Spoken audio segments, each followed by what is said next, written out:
Sometimes the simplest ones turn out the most beautiful.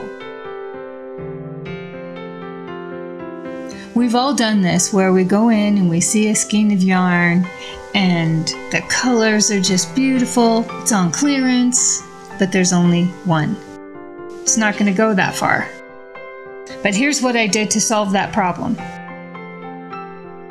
This entire project is double crochet. With the larger hook, we'll just make our slip knot. And this scarf I had chained 9. So start your chain. 2, 3, 4, 5, 6, 7, 8, 9. Whatever width you decide. I'll add 2 chains on this first one. And now I'm going to go into the 3rd chain from the hook and start the double crochet. Yarn over, insert, pull up a loop, pull through 2, pull through 2. I'm going to do that all the way across. You can see how quick this scarf will come together because you're using the chunky yarn. I'll meet you back at the end. Here we are at the end on our last stitch. Pull through 2, pull through 2. This is such a friendly scarf, especially using the chunky yarn and the big hook. You can turn your work, and most instructions will tell you to chain 3, and that will count as your first stitch. So you won't go into this first stitch, you'll come over to the second one.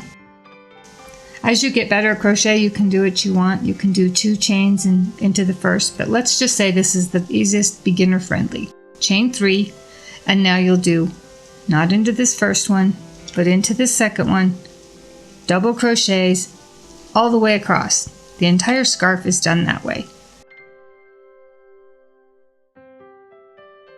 Okay, oops. It goes so fast that you gotta feed the yarn because this is just whipping. Okay, I've done a couple of rows. I'm coming up again on the last stitches.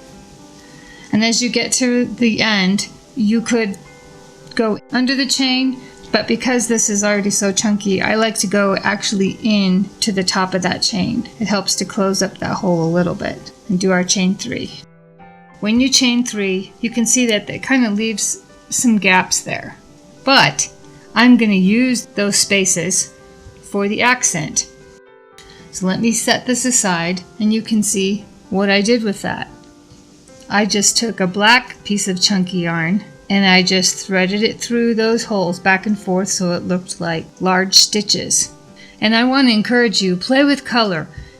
Look at the colors in the hair. This was corals and more like browns, the fall colors. There was no black in here, but it didn't hurt to add black. And you can see on the fringe, I used 2 tones of the gray. Don't be afraid to use colors that aren't in the actual piece itself.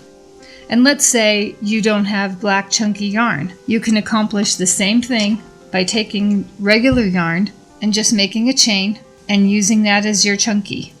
So let me show you. I'll feed this through and you just do it by hand. Just make a super long chain and feed it right through, back and forth through those holes. You guys, this went together so fast. You'll be amazed. You'll start at one time and be able to wear it that night. See how it makes the big chunky stitches on both sides? It just looks awesome. That's how you can do that without having to have a certain kind of a chunky yarn. So I just did that down both sides, and of course I wove in the ends when I was done. And the problem you have when you have that one skein of yarn, it's not going to be long enough. So all I did was decide to add some long pieces of fringe to make the scarf long enough. So I've already done these. Let me finish this last group, show you how to add the fringe. Once you decide how long you want to make it, these are probably about 22 inches long because they'll be folded in half. Just stretch all your yarn out and cut them all at the same time. This is 9 stitches across, so you're going to have 9 knots of fringe going across. Once you have your groups, just pinch it in the middle. Feed your hook through and load it on there. Pull it through so your loop is at the bottom there. Make a hole with your finger and you're just going to put all that yarn through it and pull up. Let me do that again. Feed your hook through. Grab the middle, I used 4 strands of regular worsted weight yarn for each fringe. Again, pull it through, tighten it up. So here's my last fringe in this knot. Pull it up.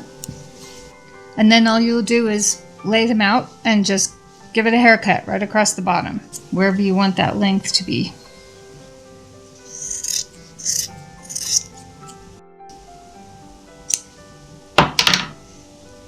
And that's it. This was probably one of the easiest scarves I've ever made. So I encourage you to try it. Don't let that "there's only one skein" deter you. It already had the beautiful colors, so I just needed a super simple stitch. So that shows you how to add fringe, add some cool decorative stitching on the side, and you have yourself a beautiful fall scarf. I hope you enjoyed this easy project. And if you like this video, hit like and subscribe.